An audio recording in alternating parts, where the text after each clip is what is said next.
Sains tingkatan 5 bab 6. Okey, tajuk bab 6 adalah teknologi makanan dan penghasilan makanan. Okey, now. Okey, apakah tujuan memproses makanan? Okey, tujuan utama memproses makanan ni, kalau awak nampak kat sini, adalah untuk menjadikan makanan tu tahan lama. Macam mana makanan tu tahan lama? Dengan cara membunuh mikroorganisma. Okey, so bila mikroorganisma ni dah mati, okey, selain jadi makanan tu tahan lama, so makanan tu akan, orang kata akan menghalang kerosakan makanan. Okay, right. Okay, again, lagi sekali. Right. Okay, now, Bismillahirrahmanirrahim. Okay, bab 6. Okay, tajuk bab 6 adalah teknologi makanan dan juga penghasilan makanan. Okey, kita tengok kat sini. Apakah tujuan memproses makanan? Tujuan memproses makanan adalah membunuh mikroorganisma. Okey, kenapa kita kena bunuh mikroorganisma ni? Untuk menghalang kerosakan makanan. Kalau dapat menghalang kerosakan makanan, okey, dapat menjadikan makanan tu tahan lama. So, now, fungsi lain tujuan memproses makanan adalah memudahkan pencernaan makanan. Maksudnya makanan tu akan dipotong, akan jadi saiz yang lebih kecil. Smaller size. Macam kalau buah tu, dia akan potong buah tu, kalau nenah dipotong jadi kecil. So, bila saiz tu lebih kecil, so memudahkan proses pencernaan. And then, makanan tu, makanan diproses adalah lebih, kalau awak tengok sini, adalah lebih menarik. Okey, kenapa lebih menarik? Sebabnya, okey, sudah ada, maksudnya kita dah tambah bahan awet dan juga bahan perisa.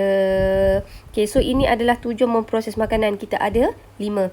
Okey, now seterusnya.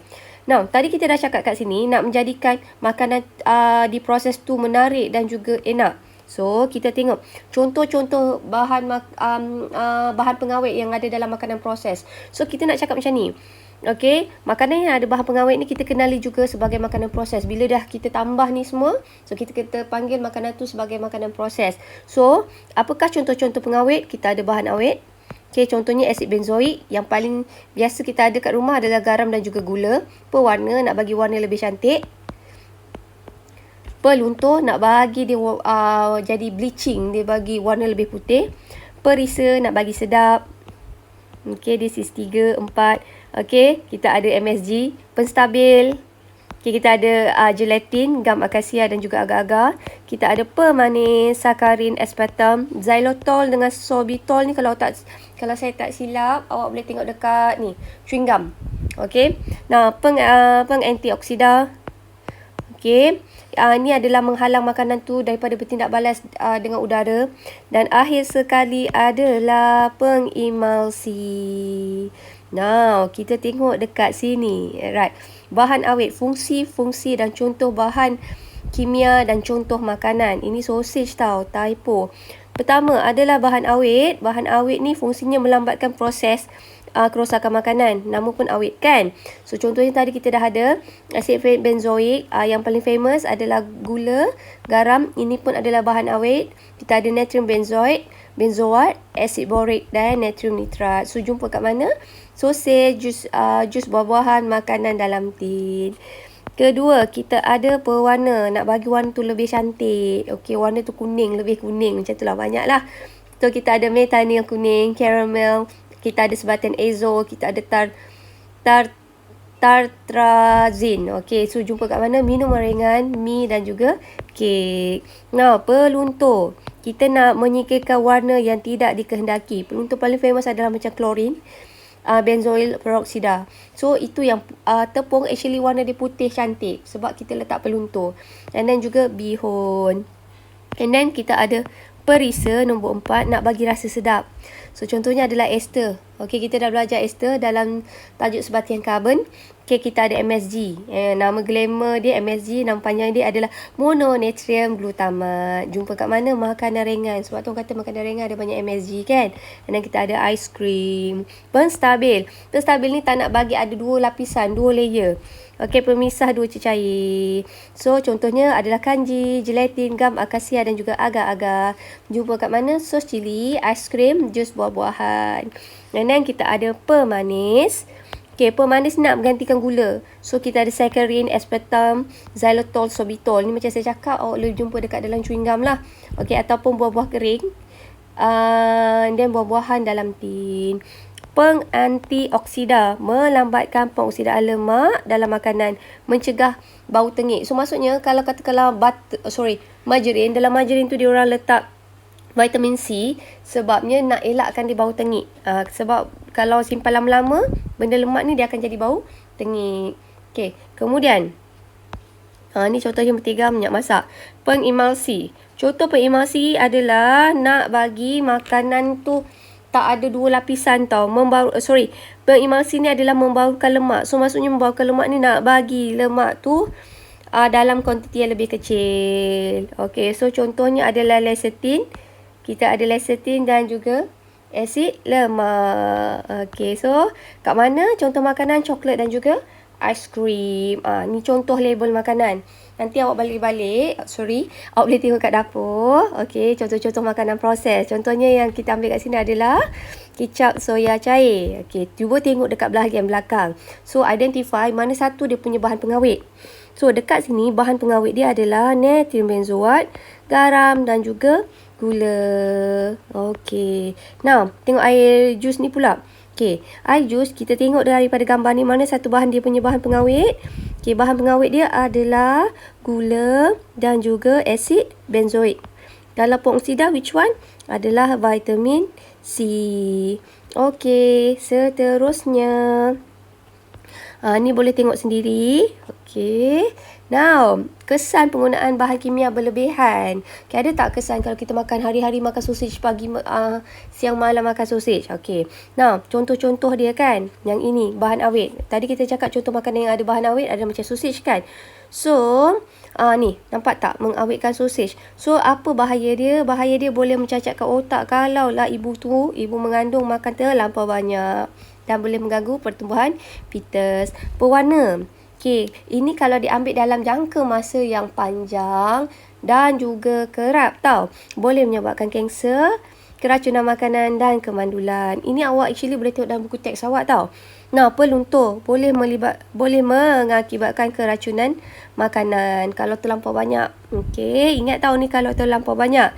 Perisa boleh mengakibatkan kanser, kecacatan otak pada kanak-kanak. Pemanis. Kalau manis je biasanya dia akan menyebabkan ni tau, diabetes, kencing manis. Dan juga boleh menyebabkan kanser. Pengantioksidaan. Okey, ini macam dalam mentega, dalam margarin. Okey, dia boleh merosakkan fungsi badan, sistem fungsi badan, merosakkan organ dalaman, ginjal dan juga hati. Boleh menyebabkan sesak nafas. So, ini adalah dia punya kesan-kesan dia. Ni boleh tengok sendiri nanti dalam nota. Okey? Alright. Now, tadi kita dah cakap apakah bahan-bahan yang ada dalam makanan proses kan. So, sekarang kita belajar pula teknologi. Teknologi nak buat makanan proses ni. Ada banyak teknologi kat sini tau. So, kita ada pempesturan, kita ada pendehidratan, pembungkusan vacuum, kita ada penyinaran, kita ada pensterilan, kita ada penyejuk bekuan kering, kita ada pengetinan. Okey, kita ada pendinginan, kita ada penyejuk bekuan. Kita ada berapa kat sini? Kita ada 10. Alright. Okay, now kita mula yang pertama. Pempesturan ni adalah biasa susu. Nampak tak ni? Susu ataupun buah jus. So, awak tengok dekat sini. Yang paling penting dekat sini awak tengok kaedah, kelebihan dan juga kekurangan. Now, kita tengok dulu kaedah tau. Kaedah macam mana proses pempesturan ni dilakukan. Makanan dipanaskan pada suhu 60 darjah Celsius atau 60 darjah Celsius selama 30 minit. Kalaulah kita panaskan 72 degree Celsius, masa dia hanya 15 minit dan disejukkan segera. So, yang ini. Ingat tau, kalau 63 darjah Celsius, okay, dipanaskan 30 minit sahaja. Kalau suhu tu tinggi sikit, 72 darjah Celsius, 15 minit sahaja. So, apakah kelebihannya? Kelebihan adalah nutrien dapat dikekalkan. So, rasa susu ni adalah lebih sedap berbanding susu tepung. So, dia punya nutrien dapat dikekalkan. Kekurangan, bila korang dah buka susu kotak ataupun air jus ni, dia tak tahan lama. Kenapa? Sebab dalam tu dia tak boleh memusnahkan spora bakteria. Sebab tu kalau awak dah buka air jus ataupun susu kotak tu kena simpan dalam peti sejuk suhu 40 degree Celsius. Okay. Now, tengok ini dalam buku SPS muka surat 130133. Okay. Now, seterusnya kita tengok pendehidratan ataupun kita buat jemur. Ni nak bagi kering lah. Okay, kita guna cahaya matahari. Ataupun tengok kat sini. Kaedah dia macam mana? Ada dua cara. Sama ada awak panaskan dalam oven ke tuha atau gunakan cahaya matahari. Kenapa? Sebab kita nak singkirkan air. Kenapa air nak disingkirkan? Sebab bila tak ada air, mikroorganism ni tak boleh tumbuh, tak boleh membiak. Bila tak ada mikroorganism atau mikroorganisma, makanan tu akan tahan lama. Dan biasanya macam ikan kering tu, selain dia orang jemur, dia orang akan letak garam. Okey, kalau katakanlah nak buat halwa, dia orang akan letak gula. Okey, so apakah kelebihan? Kelebihannya makanan boleh disimpan lama. Bila keadaan kering, tak ada air, dia boleh membunuh mikroorganisma. Dan tambah sikit, dia boleh menghentikan tindak balas enzim. Kekurangan. So, kekurangan dia akan menyebabkan rasa dia tak sama dengan yang ori. Maksudnya ikan fresh dengan ikan kering tak sama. Okey, contohnya adalah ikan, daging dan juga buah-buahan. Okey, now teknologi yang ketiga. Teknologi yang ketiga adalah penyejuk bekuan. Penyejuk bekuan ni kita simpan dalam freezer yang temperaturenya, suhunya adalah negatif 18 degree Celsius ke bawah. Apakah kelebihan? Dia boleh menghentikan tindak balas enzim. Bila tindak balas enzim terhenti, makanan boleh jadi tahan lama. So, kelebihan, dia boleh mengekalkan rasa makanan dan juga nutrien. Ni typo. Dia boleh nutrien. So, kekurangannya, tidak memusnahkan enzim dan tidak mensterilkan makanan. So, contohnya adalah daging import. Inilah semua penyejuk bekuan dalam freezer yang mesti suhu dia bawah 18 degree Celsius. Okey, ketiga, kita ada penyejuk bekuan kering. Okey, so macam mana penyejuk bekuan kering? Air disingkirkan daripada makanan ketika makanan dalam keadaan sejuk beku. Dalam keadaan sejuk ni air disingkirkan. Okey, so kelebihannya mengekalkan warna. Tengok warna dia cantik. Okey, dan juga tahan lama. Kekurangan, makanan tu tak steril. Apakah steril? Bebas daripada mikroorganisma. Dan satu lagi kekurangan dia ambil masa yang sangat lama. So, yang lama. Okey, so ini adalah makanan kering.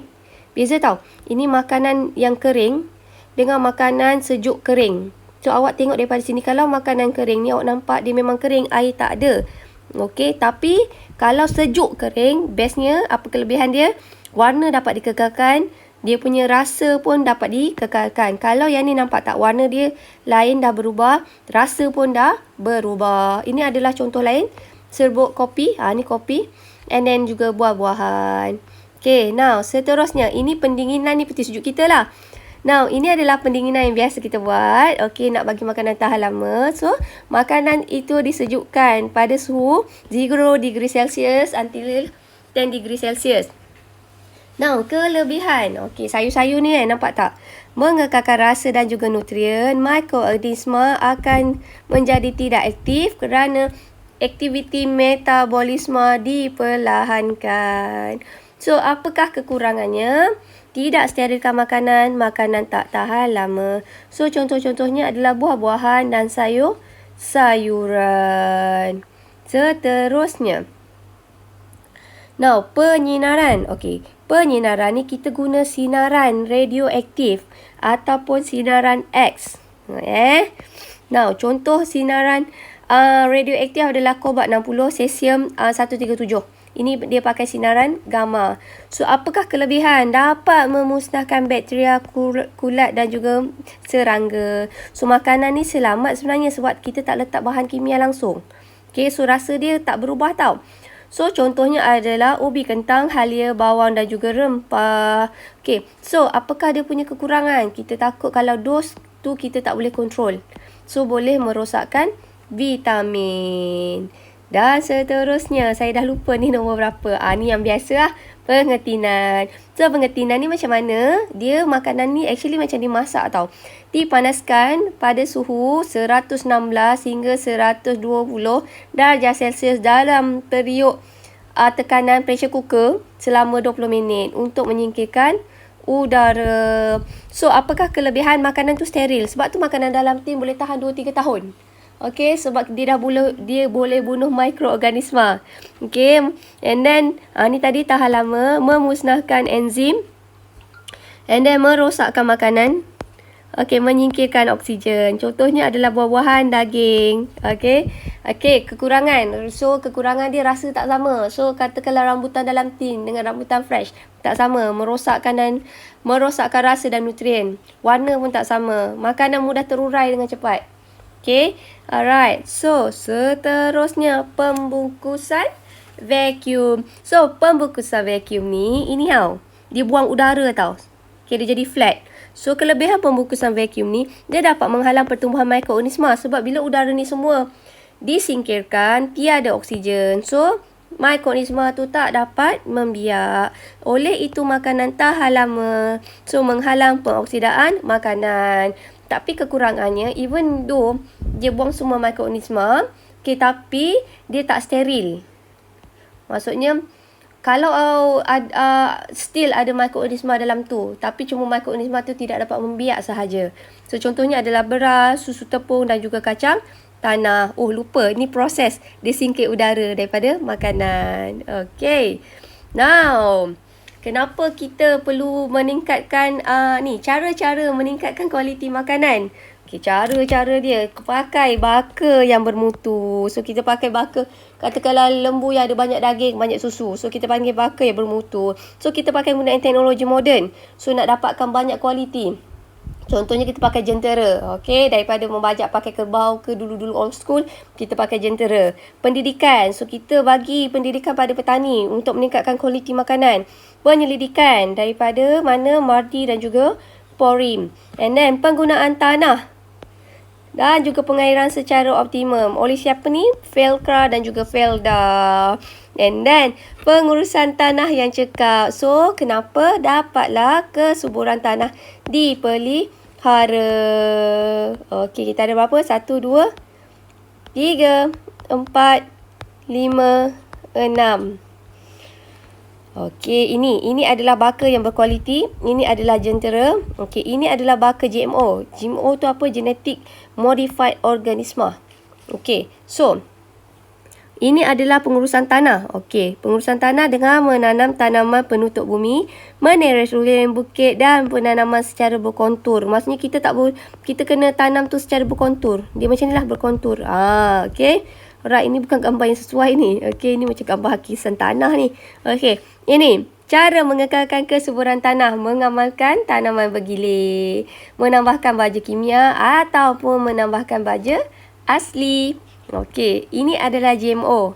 Okey, GMO ni bila kita modified, contohnya baka-baka daripada haiwan dan juga tumbuhan. Biasanya GMO ni banyak kat tumbuhan. So, genetically modified organism. Okey, yang ini saya tahulah ni. Contohnya macam ni. Ini adalah tomato organik. Ini adalah tomato GMO. Okey, biasanya petani-petani dia suka pakai tomato jenis GMO, baka GMO sebab dia tahan lama. Kalau lah organik ni, kalau lah awak simpan dalam peti sejuk ataupun awak letak kat luar, dalam masa seminggu dia boleh busuk. Tapi kalau GMO ni, awak biarkan saja kat luar, dia boleh tahan lama lebih daripada seminggu. Maybe sampai 2 minggu atau 3 minggu. So, itu kenapa kebanyakan petani dia suka menanam tumbuhan menggunakan baka GMO. Sebab dari segi kualiti, saiz lebih besar dan juga dia tahan lama. Okay. And then, so ini tadi kebaikan dia. Ini kebaikan dia banyak pada petani tau. Meningkatkan hasil tanaman pengeluaran, hasil tanaman mempunyai rintangan terhadap penyakit, kemarau dan juga serangga. So, maksudnya tahanlah lasak sikit tanaman tu, tahan lama. So, mikroorganisma seperti bakteria dapat digunakan. Ini kalau GMO digunakan dalam bakteria. So, dia boleh digunakan untuk kebaikan. Contohnya menghasilkan hormon. Okay. Now, ada tak keburukan GMO? Ada. Ada individu ni, biasanya kanak-kanak, dia tak tahan makanan GMO, dia ada kesan terhadap sistem pertahanan badan kita ataupun keimunan. Kemudian, cara memproses protein yang berlainan. So, maksudnya dia boleh mengubah sistem dalam badan manusia itu sendiri. Last sekali. So, inilah awak cuba tengok kalau beli makanan proses, dia mesti ada rules untuk mengeluarkan makanan proses. So, awak tengok apakah itu rules-rules dia. Dia mesti ada nama makanan. Okey, ni nama makanan. Kuantiti. So, ada tak kuantiti? Yeah, ada. Berat bersih. Tarikh luput. Dia mesti ada tarikh luput. Lepas tu dia ada ramuan. Yap, dia ada ramuan. Nama dengan alamat pengeluar. So, ada berapa? 1, 2, 3, 4, 5. Lagi sekali, wajib ada apa? Nama makanan, kuantiti, tarikh murid. Okey, so itu sahaja.